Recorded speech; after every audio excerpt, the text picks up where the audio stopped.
The one I'm going to talk about the most today is the one in the middle, the evolution of software plus services.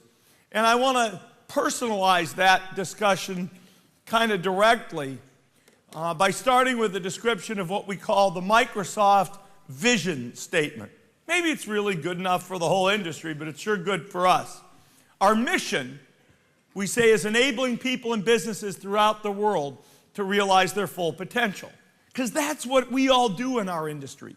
We give people the information that makes them more productive, more creative, more connected. But the how and what we do, we create seamless experiences that combine the magic of software with the power of the internet across a world of devices. The magic of software, the power of the internet in a world of devices. People ask me, are you guys a PC company? And I say, yes, we are. They say, well, that mean you're not an internet company? Oh, no, yes, we are. But what are you trying to do with Windows Mobile and these phones? Yes, we are. And in a sense, I think our industry has to embrace this full scenario. Users don't really think of themselves the same way their devices work today. They want to have access to one world of programs, of information, of content, whether it happens to be stored or managed in the internet, on corporate servers, on the PC, or in the phone. That's what we aspire to. And when we talk about software plus services, we're really talking about a software-powered view of the future. If you had to say to me today, what's the best business in the world to get in? I'd tell you it's software. Software is the future of science. Software is the future of business productivity. Software is the future of even the information technology business. I look at an iPhone, I see software with some nice little hardware around it. I look at the internet, I look at Yahoo, Google, Facebook, I see software coming from the internet. I look at SAP, I see software. I even look at Cisco, and what I see is software with hardware coming around it. So we think this stuff called software, the ability to produce it, the ability to commercialize it, that's kind of magic. But at the same time, software in 10 years doesn't look like software today. We won't think of software as something you write and just stick someplace. Software is going to have to update itself. It's going to have to connect itself. It's going to have to know how to do something important on little screens, big screens, phones, PCs, and TVs. And so software is going through a transition. So when we talk about software plus services, we're not trying to say that there's not a role for the internet or this or that. We're trying to say software is the magic ingredient. And we're moving to a world where instead of having all software, some people say all software should run in the internet. Some people, and just thin client devices. Some people say all software should run in enterprises or on PCs. When we talk about software plus services, we're talking about a balanced model of computation where you take advantage of the power of rich devices and the power of the cloud.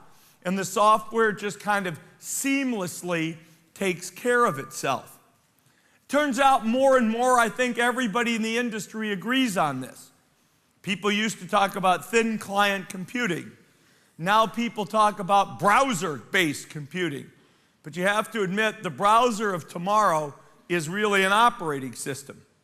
And so we're only arguing which operating system do you want to run code. Do you want to run JavaScript code or .NET code? Do you want to run Win32 code or Linux code? Code. It doesn't matter if you talk to Microsoft or Apple or Google or the open source guys. Everybody's trying to move to a world where code can move smartly between internet-centered storage places and rich client devices. That's why we send programs now around the internet. And so when we talk about software plus services, we're talking about that balanced model of computation. Sometimes when people say to me software as a service, It sounds like they're talking about only running things in the cloud. And I just think that's a model that really doesn't make sense. It doesn't let us do all of the things I talk about on this slide. If you're going to do software plus services, what's the first thing you need? You need a real platform in the cloud itself. Today it's kind of silly. If you want to write a website, you have to talk to a hoster, figure out how many machines you want. You've got to have kind of a sort of a whole mindset about how that software that you write for the cloud is going to get built, posted, managed, distributed. We think there's room for a whole new operating system, if you will, that runs out in the cloud. And in about 6 weeks' time, at our Professional Developers Conference, we're going to announce a new platform. I'll call it for today, Windows Cloud. I bet we won't call it that. That'd be too easy. But it says, how do you give those characteristics so that we have a rich platform for managing software in the internet cloud and in a distributed fashion? If you believe in the model that I described, in which software is moving to corporate servers, to the internet, to client devices, then we also need to recraft the way software gets developed. Whether it's Windows code, .NET code, JavaScript code, we have to make sure that it can execute and flow and have what I would call, up here on the right, click-to-run availability. It's one thing people like. If you say today, what do people like about the PC and what do they like about the internet? PC applications can integrate. Browser apps don't integrate. PC applications are very rich in user interface. Browser applications are not. But browser applications, you just click and run. You don't go through an installation process. There's less state. And so what we need to do is evolve the application model to bring together the best of what people love about PC apps and the best of what people love about websites and web apps.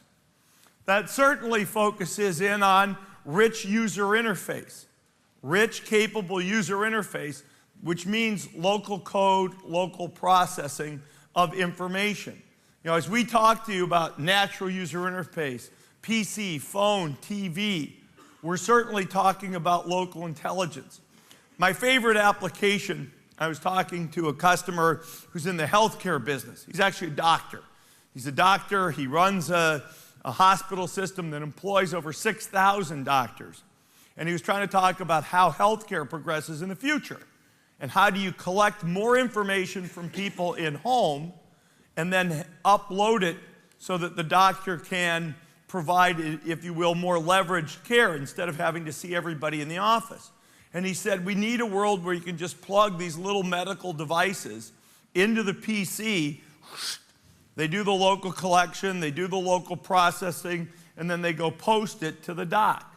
We need the right kind of rich clients, but we need a programming model that supports easy UI, because as this doctor pointed out, most older people don't see as well, maybe use the TV better than they use the PC or the phone. We need to have a software plus services model that incorporates these devices and user interface styles.